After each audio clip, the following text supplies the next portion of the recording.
हम कहाँ खड़े हैं ये मायने नहीं रखता। पथ पर या रथ पर, पीर पर या प्राचीर पर, मायने ये रखता है कि हमारा मन कैसा है, हमारे विचार कैसे हैं, हमारे कर्म कैसे हैं। क्योंकि मन की फकीरी पर तो कबीर की संपदा भी रोती है। यह विचार है श्रद्धेय अटल बिहारी वाजपेयी जी की। लेकिन ये पंक्तियां चरितार्थ करती हैं आदरणीय प्रधानमंत्री जी के चरित्र को, जिन्होंने हमेशा कर्म की प्रधानता को महत्व दिया।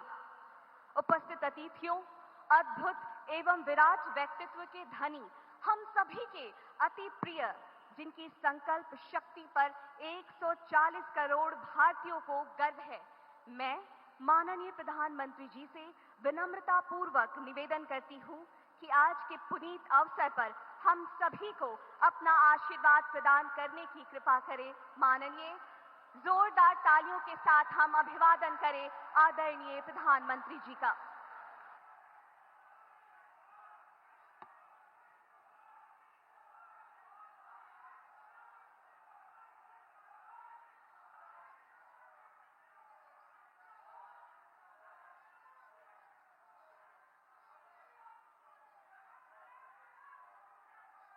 अपनी बात प्रारंभ करने से पहले मैं आप सबसे एक प्रार्थना करना चाहता हूं। आप जहां हैं वहीं अपने स्थान पर बैठे रह करके ही, खड़े होने की जरूरत नहीं है, बैठकर ही 22 तारीख को जिन परिवारजनों को हमने खोया है,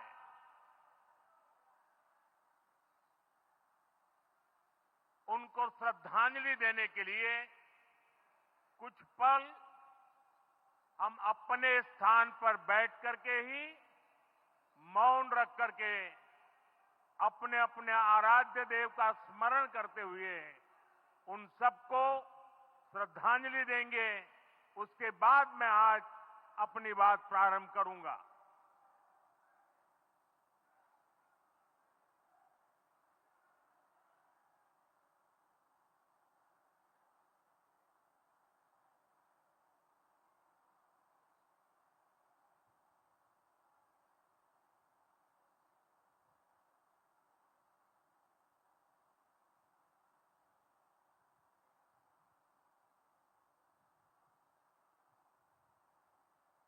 ओम शांति शांति शांति। बिहार के राज्यपाल आरिफ मोहम्मद खान जी,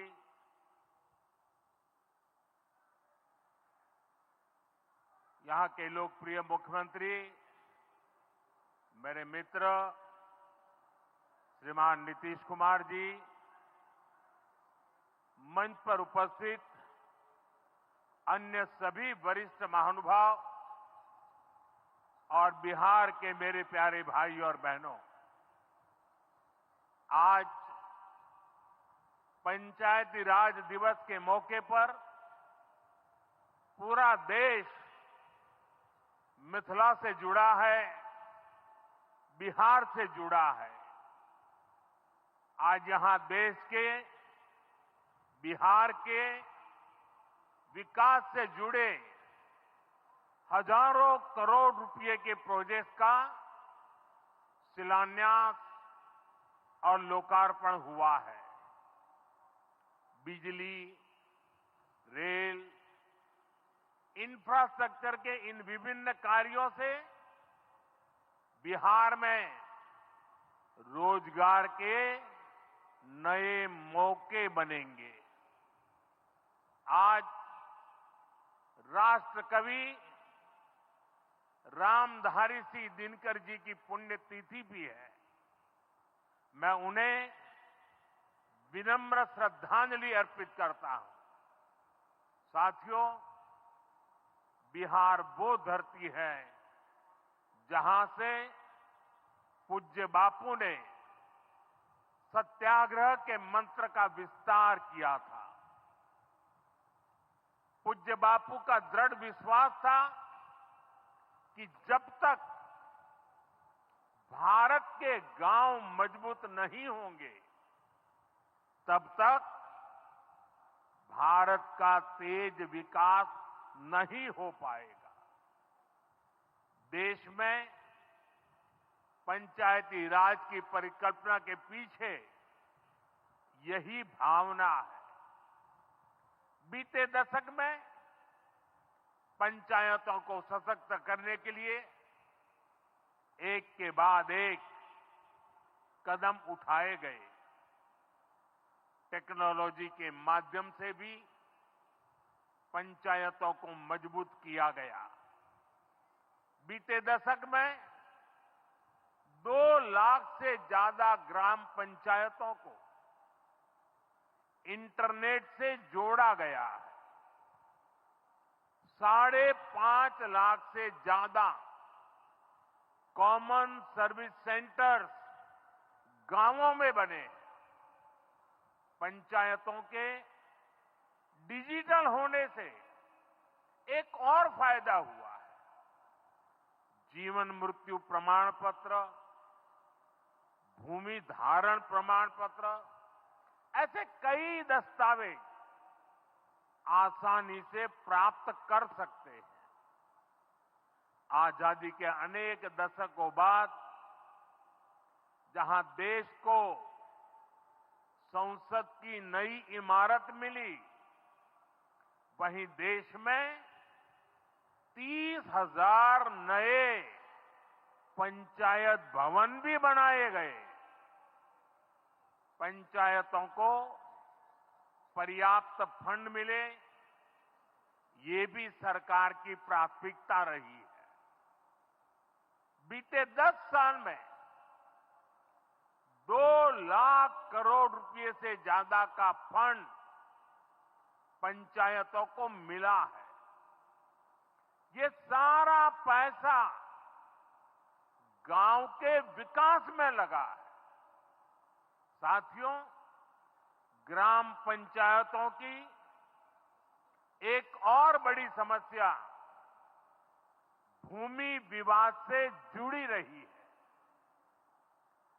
कौन सी जमीन आबादी की है, कौन सी खेती की है, पंचायत की जमीन कौन सी है, सरकारी जमीन कौन सी है, और इन सारे विषयों पर अक्सर विवाद रहता था। इसके समाधान के लिए जमीनों का डिजिटलीकरण किया जा रहा है। जमीनों के रिकॉर्ड का डिजिटलीकरण से अनावश्यक विवादों को सुलझाने में मदद मिली है। साथियों, हमने देखा है कि पंचायतों ने कैसे सामाजिक भागीदारी को सशक्त किया।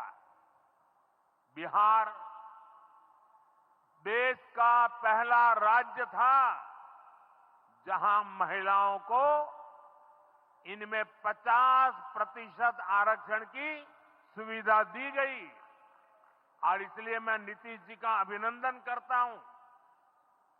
आज बहुत बड़ी संख्या में गरीब, दलित, महादलित, पिछड़े, अति पिछड़े समाज की बहन बेटियां बिहार में जनप्रतिनिधि बनकर सेवाएं दे रही है, और यही सच्चा सामाजिक न्याय है। यही सच्ची सामाजिक भागीदारी है। लोकतंत्र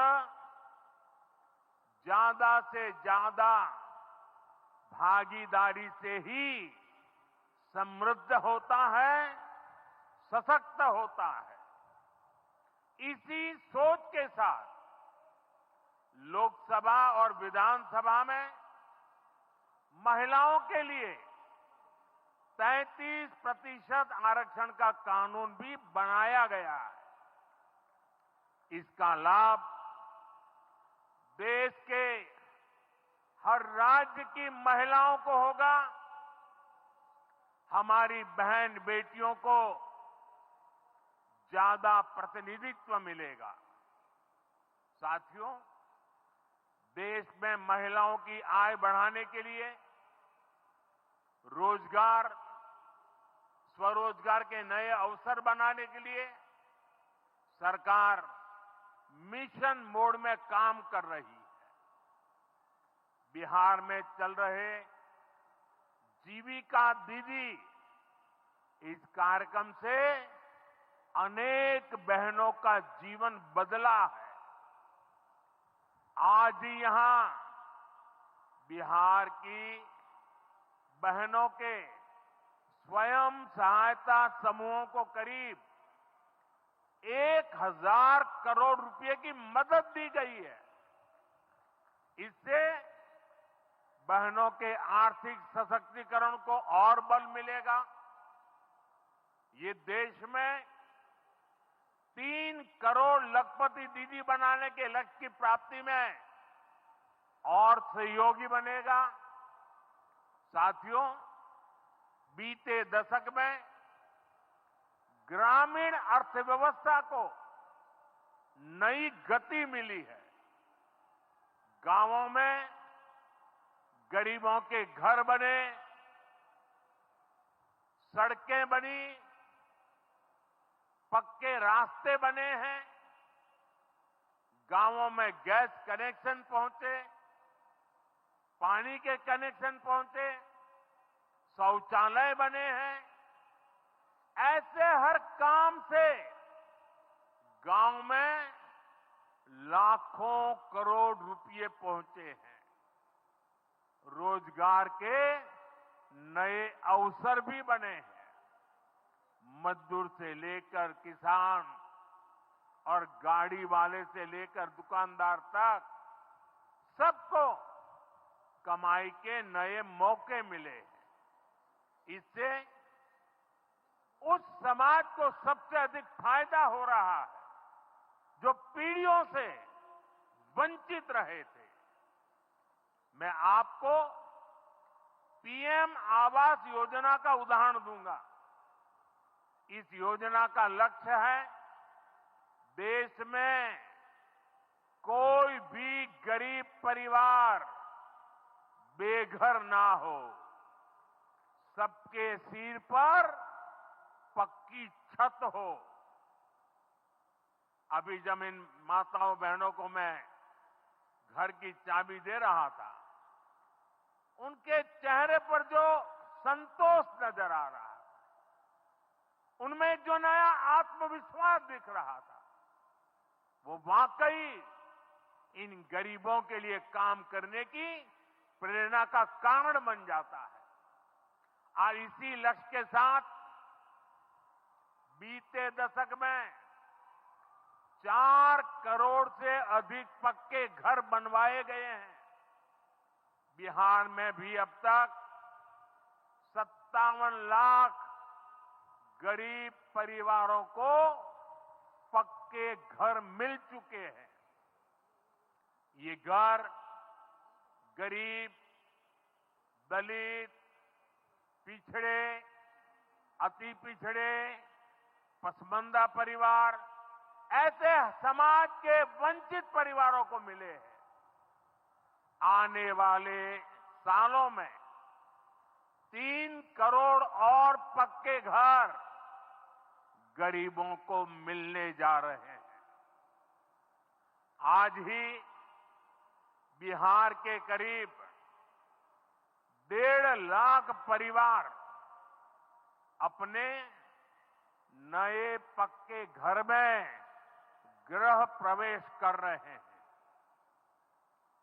देश भर के 15 लाख गरीब परिवारों को नए घरों के निर्माण के स्वीकृति पत्र भी दिए गए हैं। इसमें भी 3.5 लाख लाभार्थी ये हमारे बिहार के ही हैं। आज ही करीब 10 लाख गरीब परिवारों को उनके पक्के घर के लिए आर्थिक मदद भेजी गई है। इसमें बिहार के 80,000 ग्रामीण परिवार और 1 लाख शहरी परिवार शामिल है। साथियों, बीता दशक भारत के इंफ्रास्ट्रक्चर का दशक रहा है। ये आधुनिक इंफ्रास्ट्रक्चर विकसित भारत की बुनियाद को मजबूत कर रहा है। देश के 12 करोड़ से अधिक ग्रामीण परिवारों के घरों में पहली बार नल से जल पहुंचा है। 2.5 करोड़ से अधिक घरों में बिजली का कनेक्शन पहुंचा है। जिन्होंने कभी सोचा नहीं था कि गैस के चूल्हे पर खाना बनाएंगे, उनको गैस सिलेंडर मिले हैं। अभी हाल में आपने खबर पढ़ी होगी, लद्दाख और सियाचिन में जहां सामान्य सुविधाएं तक पहुंचानी मुश्किल होती है, वहां अब 4G और 5G मोबाइल कनेक्शन पहुंच गया है। ये दिखाता है कि आज देश की प्राथमिकता क्या है। हमारे सामने आरोग्य जैसे क्षेत्र का भी उदाहरण है। कभी एम्स की तरह अस्पताल दिल्ली जैसे बड़े शहरों में ही होते थे, आज यहां दरभंगा में ही एम्स बन रहा है। बीते 10 सालों में देश में मेडिकल कॉलेज की संख्या करीब करीब 2 गुनी हो चुकी है। यहां झंझारपुर में भी नया मेडिकल कॉलेज बन रहा है। साथियों, गांवों में भी अच्छे अस्पताल बने, इसके लिए देश भर में 1.5 लाख से ज्यादा आयुष्मान आरोग्य मंदिर बनाए गए हैं। बिहार में ऐसे 10,000 से अधिक आयुष्मान आरोग्य मंदिर बने हैं। इसी तरह जन औषधि केंद्र गरीब और मिडिल क्लास के लिए बहुत बड़ी राहत बन चुके हैं। यहां 80% डिस्काउंट पर सस्ती दवाएं मिलती हैं। बिहार में 800 से ज्यादा जन औषधि केंद्र बनवाए गए हैं। इससे बिहार के लोगों का 2,000 करोड़ रुपया दवाई पर होने वाला खर्च बचा है। आयुष्मान भारत योजना के तहत भी बिहार में लाखों परिवारों का मुफ्त इलाज हो चुका है। इससे इन परिवारों को हजारों करोड़ रुपयों की बचत हुई है। साथियों, आज भारत रेल, रोड, एयरपोर्ट जैसे इंफ्रास्ट्रक्चर से भी बहुत तेज गति से जुड़ रहा है। पटना में मेट्रो का काम चल रहा है। देश के 2 दर्जन से अधिक शहर मेट्रो सुविधा से जुड़े हैं। आज पटना से जयनगर के बीच नमो भारत रैपिड रेल की शुरुआत भी हुई है। इससे पटना से जयनगर के बीच का सफर बहुत कम समय में पूरा हो जाएगा। समस्तीपुर, दरभंगा, मधुबनी और बेगूसराय के लाखों लोगों को नमो भारत रैपिड रेल से मदद मिलेगी। साथियों, आज यहां अनेक नई रेलवे लाइनों का उद्घाटन और लोकार्पण हुआ है। सहरा से मुंबई तक आधुनिक अमृत भारत ट्रेन शुरू होने से हमारे श्रमिक परिवारों को बहुत सुविधा होगी। हमारी सरकार मधुबनी और झंझारपुर से ऐसे बिहार के दर्जनों रेलवे स्टेशनों को भी आधुनिक बना रही है। दरभंगा एयरपोर्ट से मिथिला की बिहार की एयर कनेक्टिविटी बेहतर हुई है। पटना एयरपोर्ट का भी विस्तार किया जा रहा है। विकास के इन कार्यों से बिहार में रोजगार के नए अवसर बन रहे हैं। साथियों, हमारे किसान ग्रामीण अर्थव्यवस्था की रीढ़ है। ये रीढ़ जितनी मजबूत होगी, गांव उतने ही मजबूत होंगे, देश उतना ही सशक्त होगा। हम सब जानते हैं, मिथिला का कोशी का एक क्षेत्र बाढ़ से बहुत परेशान रहा है। सरकार बिहार में बाढ़ के प्रकोप को कम करने के लिए 11,000 करोड़ रुपए खर्च करने वाली है। इससे बागमती, धार, बूढ़ी गंडक, कोसी पर बांध बनेंगे। इससे नहरों का निर्माण होगा, नदी के पानी से सिंचाई की व्यवस्था होगी और हर किसान के खेत तक पानी पहुंचाने का इंतजाम भी होगा। यानी अब बाढ़ की परेशानी भी कम होगी, खेतों तक पर्याप्त पानी भी पहुंचेगा। साथियों, मखाना आज देश और दुनिया के लिए सुपर फूड है, लेकिन मिथिला की तो ये संस्कृति का हिस्सा है। इसी संस्कृति को हम यहां की समृद्धि का भी सूत्र बना रहे हैं। हमने मखाने को जीआई टैग दिया है, यानी मखाना इसी धरती का उत्पाद है। इस पर अब आधिकारिक मोहर लग गई है। मखाना रिसर्च सेंटर को भी नेशनल स्टेटस दिया गया है। बजट में जिस मखाना बोर्ड की घोषणा की गई है, वो बनने से मखाना किसानों का भाग्य बदलने वाला है। बिहार का मखाना दुनिया भर के बाजारों तक सुपर फूड के रूप में पहुंचेगा। बिहार में national institute of food technology and management भी बनने वाला है।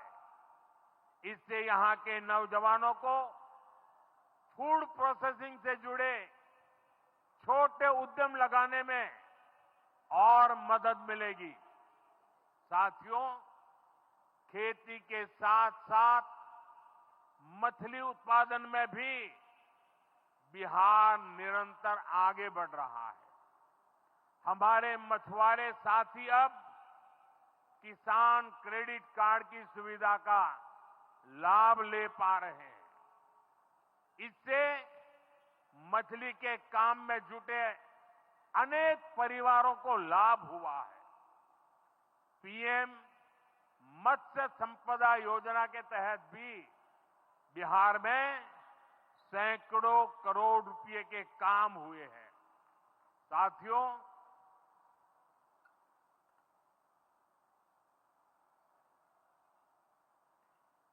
साथियों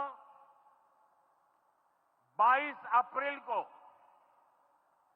जम्मू कश्मीर के पहलगाम में आतंकियों ने मासूम देशवासियों को जिस बेरहमी से मारा है,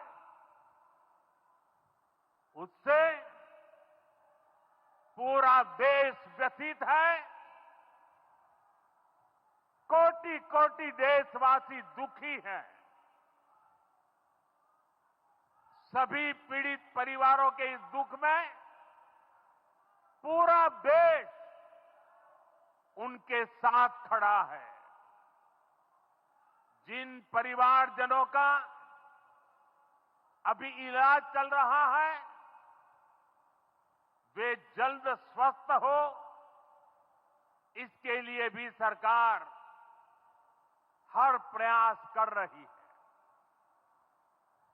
साथियों, इस आतंकी हमले में किसी ने अपना बेटा खोया, किसी ने अपना भाई खोया, किसी ने अपना जीवन साथी खोया है।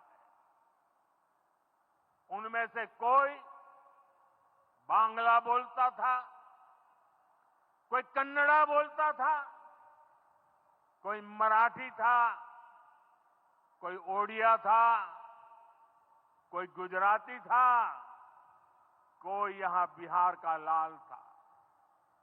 आज उन सभी की मृत्यु पर करगिल से कन्याकुमारी तक हमारा दुख एक जैसा है, हमारा आक्रोश एक जैसा है। ये हमला सिर्फ निहत्थे पर्यटकों पर नहीं हुआ है, देश के दुश्मनों ने भारत की आत्मा पर हमला करने का दुस्साहस किया है। मैं बहुत स्पष्ट शब्दों में कहना चाहता हूं, जिन्होंने ये हमला किया है, उन आतंकियों को और इस हमले की साजिश रचने वालों को उनकी कल्पना से भी बड़ी सजा मिलेगी। सजा मिलकर के रहेगी।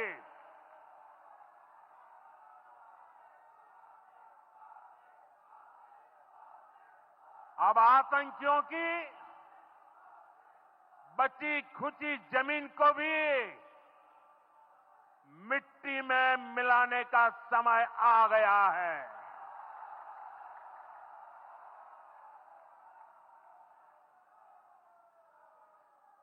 एक सौ चालीस करोड़ भारतीयों की इच्छा शक्ति अब आतंकी आकाओं की कमर तोड़ कर रहेगी।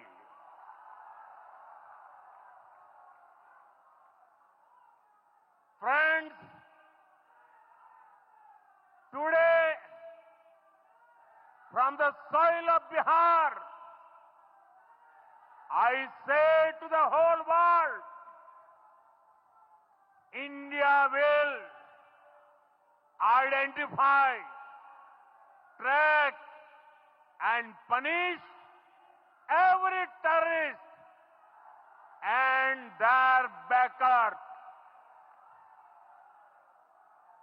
We will pursue them to the ends of the earth. India's spirit will never be broken by terrorism. Terrorism will not go unpunished. Every effort will be made to ensure that justice is done. The entire nation is firm in this resolve. Everyone who believes in humanity is with us. I thank the people of various countries and their leaders who have stood with us in these times. साथियों, शांति और सुरक्षा ये तेज विकास की सबसे जरूरी शर्त है। विकसित भारत के लिए विकसित बिहार बिहार जरूरी है। बिहार में विकास हो और विकास का लाभ यहां हर वर्ग, हर क्षेत्र तक पहुंचे, ये हम सभी का प्रयास है। पंचायती राज दिवस पर इस कार्यक्रम से जुड़ने के लिए